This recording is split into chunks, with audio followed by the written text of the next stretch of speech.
phone lines open. I've reserved this for you, for our callers. We're packed today, but I wanted a half hour just for you. I want to know what you think. Should he resign or not, and why? Let's go to the phone lines. CM in Virginia Beach, you're on the air. Yes, John. I just wanted to say, as somebody that was born a poor black child, I do not want Governor Northam to resign. And I think it is outrageous.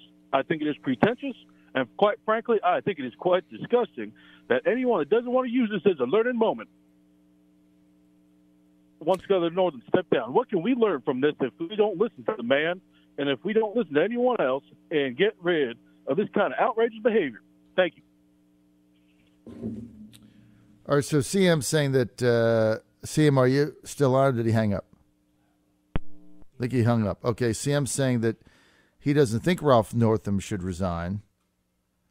I guess that's up to discretion. Let's go to Mark in Chesterfield. Mark, you're on the air. Hey, John. Go ahead, Mark. I don't think he should resign. I think the Democrats should be stuck with him. They put him up, got him elected. You know, you read the Sunday paper now that everybody, 60, 70% of the country thinks it's going in the wrong direction. It's all if anybody would tell the truth, I mean, jobs are up, everything's up in the economy, and they can't get over it. All the misinformation going out there, it's just disgusting. The real racists are all these people that won't allow people to wear an America Great Again hat. And you can't have your own thoughts anymore. So. All right, so. It's just.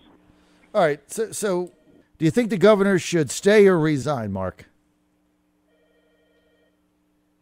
I'm not sure. Ethically, he should resign, but right. I'd love to see the Democrats wallow in the misery of him staying in there for the rest of his term. Right, so politically, you'd rather him stay there. Sure. All right. Mark in Chesterfield, thank you. Let's get to Reggie in Richmond. Reggie, you're on the air. Hey, John, how you doing? Good. Yes, personally, yes, I do think Northam should step down. However, I hope he doesn't, because this should be a key time where, considering the fact we're in Black History Month, that a lot of people can go back and look at the history of the Democratic Party. Like I tell people, when you build a house, it doesn't matter how much new stuff you put in it. If the foundation is still built on, if the foundation is horrible, it doesn't matter how good you build the interior and change everything in it. And so that's the way I look at the Democratic Party. You can put a lot of people in the Democratic Party that are good. You can even put African Americans in the Democratic Party. But if you go back and look at how the Democratic Party got built, the foundation says it all. And so this is a good learning point. So, yeah, I don't think he should stay in, but I hope he does so people can actually go and start researching and doing history and actually looking at what the real truth about the Democratic Party is. All right, so what you're saying is, if I get it, Reggie, is that morally you think he should resign, but you'd rather him stay because it's better for Republicans, right? Yes. Okay. Thank you, Reggie. Let's get to Colonel Mike. Colonel Mike, you're on the air. Hey, John. How you doing? Great. I woke up late, so I didn't hear a lot of this before, but I guess you could probably take a guess where I'm at, right? Go ahead. Well, I think he should be he should be resigning on his own. He shouldn't have to wait for everybody to force him.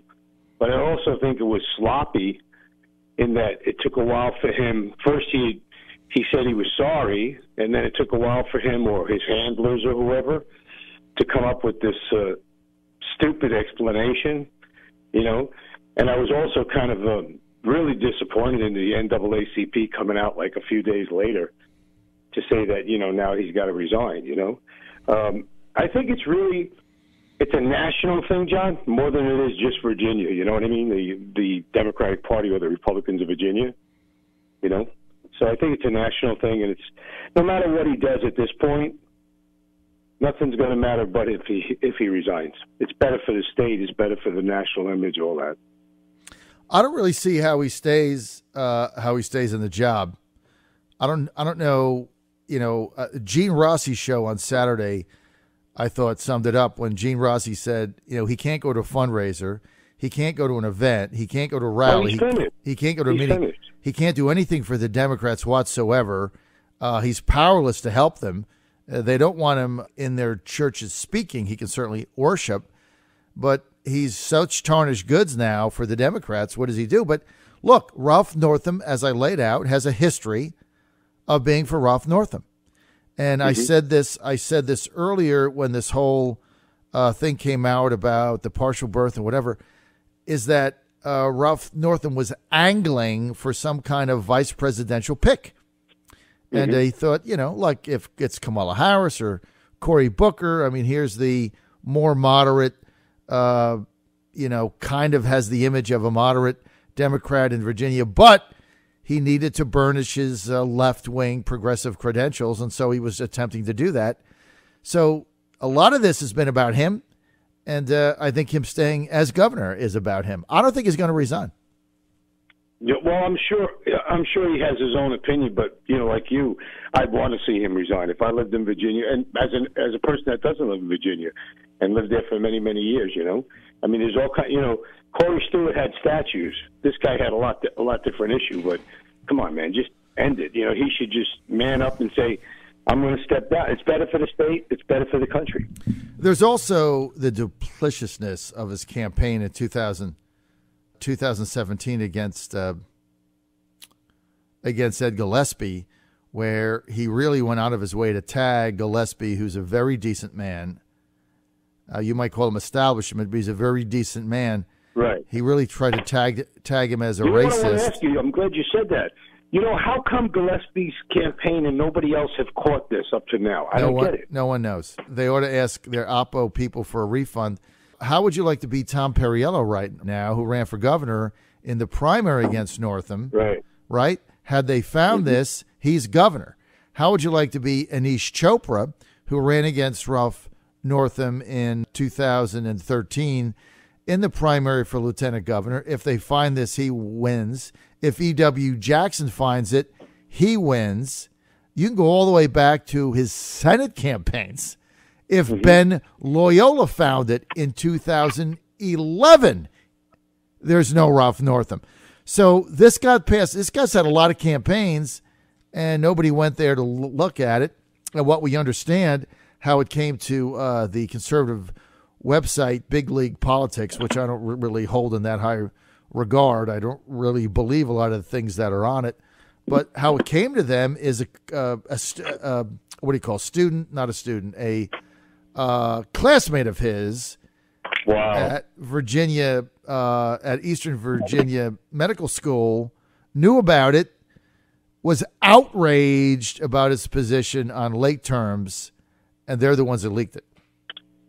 That's what we understand happened. But I think he should resign. Go ahead, John. Get some more calls, man. Bye-bye. John Fredericks Radio Network, trucking the truth across America. Good to have you with us.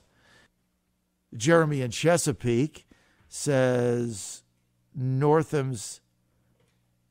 he says, funny how the media ignored shaking someone's hand, yet played how GOP is the racist, especially the redneck in the truck. That was the 2017 ad against Gillespie. He also goes on to say, Ralph Northam's comment was the worst. Also, if someone wants a late term, just need a second opinion. Okay, let's get to Charles in Richmond. Hey, Charles, you're on the air. Yeah, John, I think we should do something that nobody does anymore and wait and see if Ralph was really in that picture. And you can go and do some examinations of what happened. There's a picture that has shown up that shows him standing next to a fella with pants on, just like the pants that were on the fella in blackface. If that person turns out to be the one, then John Northam can't be the guy in the Klan thing because he's taller than the fellow in the plaid pants, and the fellow in the plaid pants is taller than the one in the a client had. This is a picture from the yearbook, and it's on the Gateway Pundit. Now, I don't know if it's true or not, but one of the problems is everybody jumps out and calls on people to do things when they have no idea what really happened. It happens all the time with Trump. It happened with the Covington Catholic. It happened with the claim that the special prosecutor had to knock down. It happens all the time, and it's a real problem in our society. Charles, the problem with that theory, and I share your sympathy about jumping to conclusions, right? And some of the examples are very true. The problem with the theory is that Ralph Northam on Friday explicitly apologized for the photo in a statement and said, I should not have taken this photo. So he admitted he was in it and then said, well, I'm not in it. That's really where the credibility comes into play. And maybe he's not, maybe he is. But if you were in a photo like that and you were either the hood or the blackface, you would have known it. So they showed it to him.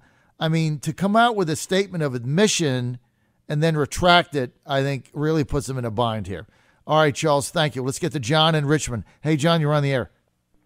Good morning. Good morning.